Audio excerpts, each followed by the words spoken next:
Hi friends, ఈరోజు శుభ పరిణామం. మనం ఒక మంచి కథలతో మీ ముందుకు పిల్లలకు, యువకులకు, అలాగే యుక్త వయస్సు వాళ్ళకి, ముసలి వాళ్ళకి, స్త్రీలకి అందరికీ ఉపయోగపడేటువంటి ఒక అద్భుతమైన కథనం ఉన్నాయి. ఎక్కువగా గ్రామాల్లో 74% లేదా 70% సుమారుగా గ్రామీణ ప్రాంతంలో జనాభా నివసిస్తున్నారు. గ్రామాల అభివృద్ధి చెందితే కానీ దేశం అభివృద్ధి కాదు. అందుకే గాంధీజీ మహాత్ముడు అన్నట్లు గ్రామాలు స్వరాజ్యంగా ఎదిగినప్పుడు గ్రామ స్వరాజ్యమే తన ధ్యేయమని ప్రకటించుకొని దేశానికి పట్టుగొమ్మలు ఏమిటి అని అడిగితే గ్రామాలు అన్నారు. అలాంటి గ్రామాల్లో గురించి మనం ఈరోజు ఒక కథను ప్రారంభిస్తున్నాం. అయితే ఈ కథలు అంటే అద్భుతమైనటువంటి ఆశ్చర్యాన్ని, చుట్టూ ఉన్నటువంటి పరిస్థితులను ఆలోచింపచేసే విజ్ఞానాన్ని, వ్యాసం, విజ్ఞానం, తెలివితేటలు అనేక రకాలైనటువంటి కథలు ఉన్నాయి. అందులో కథ అనేటప్పుడు మనకి మంచి కథ తీసుకున్నాం. ఆ కథలో మొదటి ఎపిసోడ్లో ప్రవేశించబడుతున్నాం. ఈ కథకి యొక్క టైటిల్, శీర్షిక ఏంటంటే ఒక ఊరి కథ. ఊరు మంచిదైతే, నోరు మంచిదైతే ఊరు మంచిదవుతుంది. అయితే ఈ కథలో ఇప్పుడు ఈ కథ యొక్క అంతరార్థం ఏంటంటే, ముంచేవాడు మందిలో ఉంటాడు, మంచివాడు ఒంటరిగా ఉంటాడు. అయితే ముంచడానికి 10 మందిలో ఉండడానికి కారణం ఏంటంటే వాడి కథను ఎలాగైనా చెప్పగలుగుతాడు. మంచివాడికి ముంచడం తెలియదు కాబట్టి ఒంటరిగా ఉంటాడు. కాబట్టి అలాంటి ఒక ఊరు సాంఘికంగా, ఆర్థికంగా, రాజకీయంగా ఏ విధంగా వెనకబడింది, వాళ్ళ జీవితాలతో ఏ విధంగా ఆడుకున్నారు అనేటువంటి ఒక ఊరిలో జరిగినటువంటి కథనం మనం ఇప్పుడు తెలుసుకుందాం. అనగనగా ఒక ఊరు. ఆ ఊరిలో 2 అన్నదమ్ములు. ఒకడేమో కొంత చదువుకొని సిటీలో చేసినటువంటి వెధవ పనుల వలన 40 సంవత్సరాల క్రితం పట్టణం నుండి పోలీసులు కళ్ళు గప్పి వచ్చి ఆ ఊరిలో చేరాడు.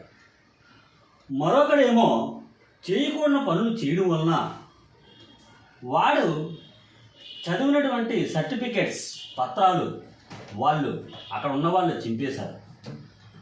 రాత్రికి ఏం జరిగిందో తెలియదు. రాత్రికి రాత్రి ఉన్న పరంగా అక్కడ వారు కళ్ళు కప్పి పారిపోయి ఊరిలో చేరారు మరొకడు. వీళ్ళిద్దరూ ఆ ఊరులో చేరి ఇద్దరూ ఒకటయ్యారు. మరి వృత్తి ఏమీ లేదు కాబట్టి కష్టపడే తత్వం లేదు, నిజాయితీ లేదు, ప్రేమ లేదు, దయ లేదు, కరుణ లేదు, జాలి లేదు, సహాయం చేసే గుణం లేదు.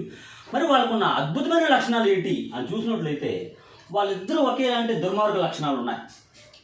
వాళ్ళు దుష్టుల్లా వ్యవహరిస్తారు, నీచమైన బుద్ధులు. ఆ ఊరిలో ఎవరైనా బాగున్నా వారిని ఇద్దరు పథకం ప్రకారం నాశనం చేయడం. 2 అన్నదమ్ములు ఉంటే వాళ్ళు తగులు పెట్టడం.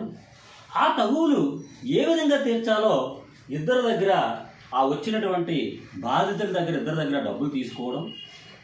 ఆ తర్వాత ఆ పేద ప్రజలు జీవితాలతో, కుటుంబాలతో అన్నదమ్ముల్లా కలిసి ఉన్నటువంటి ఆ ఊర్లో, 2 ఊర్లో ఉన్నటువంటి ప్రజలను ఏ విధంగా విడగొట్టి డివైడింగ్ రూల్, బ్రిటిష్ వారు ప్రవేశపెట్టిన విభజించు పాలించు అనేటువంటి సూత్రాన్ని వాళ్ళిద్దరూ జీర్ణించుకోగలిగారు. అయితే వాళ్ళు ఎలా మారారు అంటే, ఆ ఊరికి పాపం నిరక్షరాస్యులు, అమాయకులైన పేద ప్రజలు ఉండడం వల్ల వాళ్ళు అంతో కొంత మోసం చేయడం తెలుసు కాబట్టి, వాళ్ళకి వెన్నతో పెట్టిన విద్య కాబట్టి పెద్ద మనుషుల్లా చాప కింద నీరులా వీళ్ళే వ్యాపించి తగువులు, సమస్యలు సృష్టించడం వీరి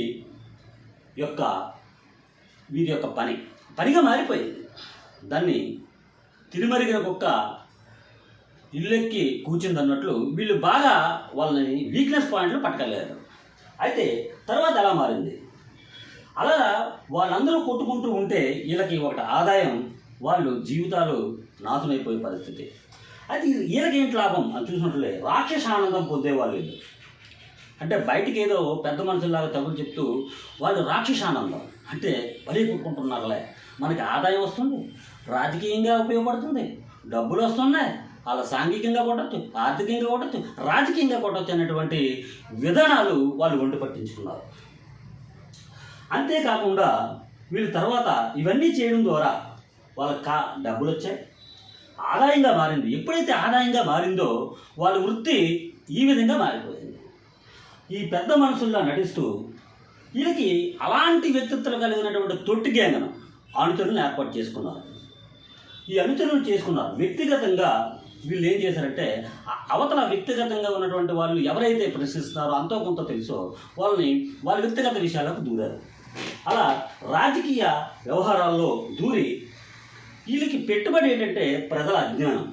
ఆ ఊళ్ళో ప్రజల అజ్ఞానం ఉంది, అలాగే నిరక్షరాస్యత వాళ్ళకి జీవనాధారంగా మారింది.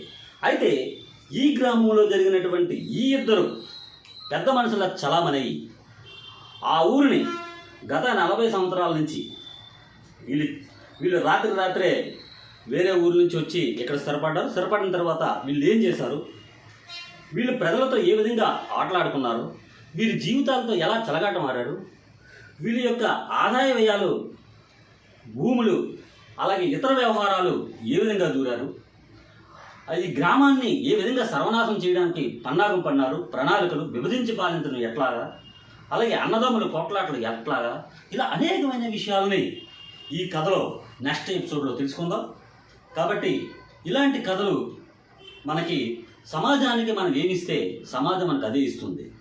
అంటే విత్తు మంచిదైతే ఫలం మంచిదవుతుంది, మన యొక్క బుద్ధులు మంచివి అయితే సమాజం బాగుపడుతుంది.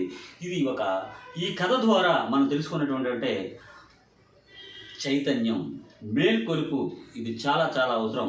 నెక్స్ట్ ఎపిసోడ్లో వీళ్ళు చేస్తున్నటువంటి అరాచకాలు, వీళ్ళు చేస్తున్నటువంటి విభజన పాలన, వీళ్ళు చేస్తున్నటువంటి తగువులు, ఇవన్నీ మరికొన్ని అంశాలతో మరొక ఎపిసోడ్లో కలుద్దాం. జై హింద్.